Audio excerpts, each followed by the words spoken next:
और जब केजरीवाल की लोकप्रियता बढ़ रही है, केजरीवाल चुनाव में जीत रहे हैं, एक के बाद दूसरा स्टेट, दूसरे के बाद तीसरे स्टेट में पहुंच रहे हैं, तो उसका सबसे प्रमुख कारण है दिल्ली का शिक्षा और स्वास्थ्य का मॉडल। दिल्ली के शिक्षा और स्वास्थ्य की क्रांति। इस बात से परेशान होकर, इस बात से हैरान होकर नरेंद्र मोदी जी को रात में नींद नहीं आती।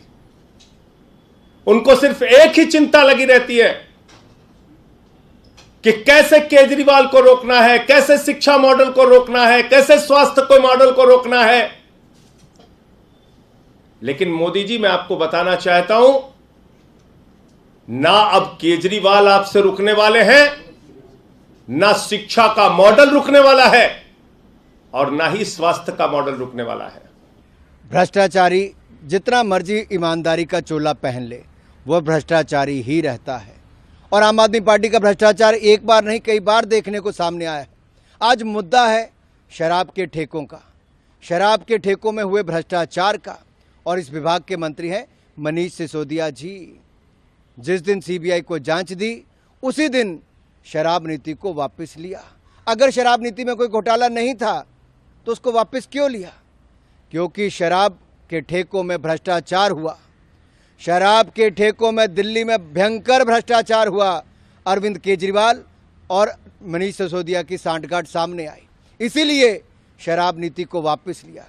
सीबीआई और जांच की डर अरविंद केजरीवाल जी को मजबूर करती है ट्वीट करने पर कि ये शिक्षा नहीं, ये शराब की बात हो रही है और आम आदमी पार्टी के शराब के ठेकों में हुए भ्रष्टाचार की बात हो रही है। कि दुनिया के सबसे शक्तिशाली माने जाने वाले देश अमेरिका के सबसे ज्यादा रिनाउंड और बड़े अखबार में पहले पन्ने पे मनीष सिसोदिया जी की फोटो छपती है। दिल्ली में चल रहे केजरीवाल मॉडल ऑफ गवर्नेंस और शिक्षा क्रांति के बारे में लिखा जाता है और अगले ही दिन सीबीआई मनीष सिसोदिया जी के घर पहुंच जाती है। यह कोई इत्तेफाक नहीं है कि पंजाब चुनाव के बाद जैसे जैसे अरविंद केजरीवाल जी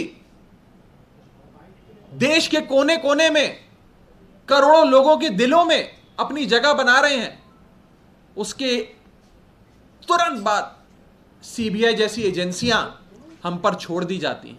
इसके तार जो मैंने बताया कि लिकर माफिया जो हैं वो अपना तेलंगाना से भी इसके तार जुड़े हुए हैं। और इन्होंने कौन सा होटल बुक कराया हुआ था, वहाँ पे कौन सा स्वीट बुक कराया हुआ था, वहाँ पे कब का मनीष सिसोदिया गए, कौन कौन से रेस्टोरेंट में रात को वो जाके कहाँ कहाँ पे डील करते थे, किन किन लोगों से डील करते थे। इसमें एक दो आदमी नहीं है, इसमें प्राइवेट प्लेयर्स भी लगभग मैं समझता हूँ 10-15 लोग हैं और इसमें सरकारी लोग भी हैं और इसमें मनीष सिसोदिया भी खुद हैं। अब क्योंकि ये जो विभाग है ये मनीष सिसोदिया के पास है, तो अरविंद केजरीवाल जी ने अपने पास कोई विभाग ही नहीं रखा, उन्होंने सारे विभाग अपने मंत्रियों को दे दिए।